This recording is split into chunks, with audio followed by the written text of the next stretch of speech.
Right, good morning, everyone. On Wednesday, the 13th of September, as we have a look at have a look ahead to markets today, as we head into European trade. We've got US CPI a little bit later on, which will be the main focus of attention today. Post GDP figures out of the UK, which have come out pretty badly, but we'll have a look at them when we get across to the calendar. You can see across the news sources, really there is not too much really to go off. Really, GDP and CPI. GDP from the UK, CPI from the US really is what markets are looking at ahead of trade today. Oil near 10-month peak on supply tightness. This is US data, US inflation data awaits. But we were speaking about oil yesterday. Obviously, going back to last week, Russia and Saudi Arabia extending production cuts on oil. US oil inventories continue to push lower. We'll have a look at last night's data as well once we get around to the calendar. But there's not. Well, we spoke about that yesterday. We looked at the ascending triangle. It did pop higher. It did trigger a long position, and then hopefully that continues higher, back up above 90. But that is likely to be one of the main focuses of attention in that CPI print a little bit later on. CPI is due to, not on the core CPI print once you remove food and fuel costs, but in the total rate of inflation. It is expected to tick higher off the back of some higher oil prices, but we'll have a look at that. We'll break it down in a bit more detail as we get around to the calendar. But we can see stock indexes red across the board. Now, they're not exactly red by a lot, but they are red across the board. Stocks a little bit of risk off trading in anticipation for a slightly higher than anticipated inflation print today, or say it's higher than anticipated. It is anticipated to be higher than the previous month. Certainly in terms of the headline print, the core CPI print still expected to tick down slightly, but we'll have a look at that once we get around to the calendar. But the US dollar strength so clearly shows what markets are thinking as we head into it. Bond yields slightly higher, US dollar slightly higher, stocks slightly lower. That would be what a reaction to that or the print that would come out for this type of reaction would be a higher than anticipated print. So our markets positioning themselves for that eventuality ahead of time. Let's see, it remains to be seen, and only time will tell whether that is the case. But stocks lower, yields higher, dollar higher. That would imply a higher than anticipated inflation print today. The Aussie is down in line with stocks. Japanese yen, Swiss franc relatively strong, but the Japanese yen not doing too much. I mean, it's very low percentages up and down, so relatively quiet Asian session, certainly in terms of FX. European equities are down 0.5%, which may be a bit surprising at the time of the day that we are at. But sterling lower across the board as we have a look across to GDP figures out this morning. So 7 a.m. 40 minutes ago. I'll have a look at the chart now when we get around to it in a minute. But previous 0.5% growth, but consensus minus 0.2, actual minus 0.5%. So the economy contracted 0.5% in terms of the month-over-month figure in over the month of July, which is certainly not a good thing for the UK economy. The 3-month average is still 0.2%, albeit slightly below consensus, but still somewhat positive, but not great reading out of the UK economy over the month of July. Industrial production down slightly more than consensus. Manufacturing production down slightly less than consensus, but both negative figures all the same. Trade balance non-EU improving slightly, but still improving slightly on the previous month, but nothing really to see there. I would suggest negative data all around once you have a look at it. I mean, in terms of oil figures yesterday that we were having a look at, slight pop higher, 1.1 million barrels increased in terms of APIs. Oil inventories, is that a front runner for the EIA version today? Consensus is still for it to be lower, but it was also for it to be lower here, so that wouldn't be fantastic for oil longs. If you could miss consensus and get down below that would be a positive for the price of oil continuing to go higher. We can see sterling getting hammered. You can see it down here. It's kind of sparked a bit of euro dollar downside as well, but rest of the dollar across the board isn't really doing too much. Sterling, or cable, whatever you want to call it, is has been hammered, is hanging out at these support levels down below, failing to break through them as of yet.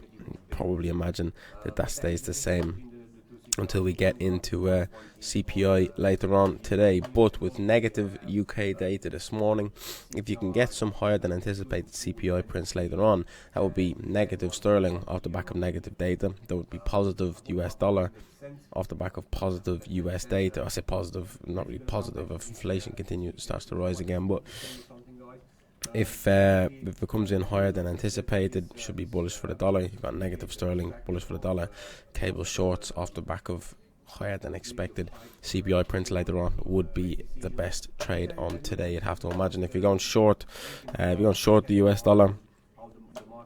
If you're going short the US dollar and yields pull back, surely the Japanese yen short or dollar yen short, which would be long the Japanese yen, is your best bet. There is also a 75% chance that we do get a hike from the ECB tomorrow, maybe off the back of some dollar weakness. Some euro dollar longs into that ECB tomorrow would make sense as well. So I think going forward into today with CPI, if you're going long US dollars, cable short is the one. If you're going short US dollars, euro dollar long, dollar yen short is the way to play it. Now we come back to these inflation figures, right? Core CPI month over month figure 0.2%, which is in line with previous, which is a more manageable number for the central bank to deal with. The core CPI print year over year expected to decrease to 4.3%. So again, starting to more normalize, but it is still 4.3% on the previous year. So I mean, in terms of actually getting prices down for people, again, I'm banging on about this a lot. It doesn't actually make a difference to people's lives. It's still 4.3% higher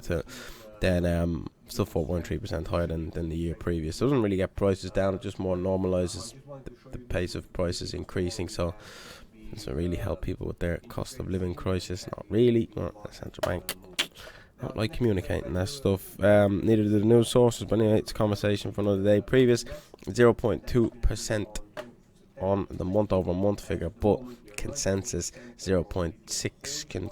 The headline figure year over year, previous 3.2. Consensus is for 3.6. So expected inflation to rise over the month of August in terms of the headline figures, and that is due to the price of oil. You can see this trend. You zoom out and you go back over the month of July, you can see that is where July started, or thereabouts, not the exact moment it started, and then that is where July finished. You can see a price increase of about 16-17% in the price of oil over the month of July, and then come into August, and again back end of August you had a big rally and it was higher again. So now a higher oil price over the month of July kind of take effect in August as well. Elevated oil prices, or more elevated oil prices throughout the month of August as well. Okay, you had a little bit of downside, but nothing too much. The price of oil continuing to rise is negative for, or positive and negative are probably the wrong words, but it is puts upside pressure on inflation, which maybe is a little bit of a tricky thing, because I mean, if oil prices were to take a tumble or come back down, then that inflation would come back down. So, but that's not an interest rate thing from the Fed. You know what I mean? It's not okay. Fed go and hike interest rates to cool that down. Difficult scenario. That is Russia and Saudi Arabia kind of causing tightness of supply of oil. Oil inventories in the US going down as well. So I mean, the way to deal with that is probably by increasing oil production and trying to dilute the price of it. But obviously doesn't help people. People aren't too concerned about that. They're just concerned about whether prices of heating their homes go up, and if inflation continues to rise off the back of oil continuing to rise heading into winter. It's not a good thing for most people's energy bills over the course of the winter. So from a kind of humanitarian point of view, you're obviously going to hope inflation pulls back down. In terms of tradable opportunities, though, I mean, the dollar trend is up. A higher than anticipated CPI print continues that dollar trend up, and as the dollar keeps trending, is the side of the fence you want to sit on. And you know, the dollar, once it trends, it gets going, and yeah, you've got to stay on that side of the market. So in terms of tradable opportunities, you probably hope for a higher than anticipated print hope for some dollar longs, then cable shorts would be my vehicle of choice, obviously due to reasons we have noted earlier. But stocks slightly lower, pretty sideways across US indices like the S&P, the Dow Jones, the Nasdaq, the Russell.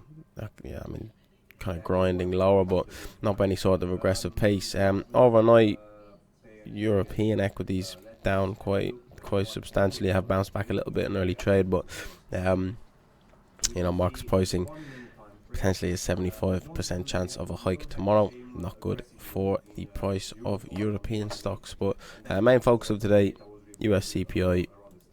Give it a watch at 1:30. Couple of ideas to try and trade it, noted throughout the course of this video. Shows us this has been trading opportunity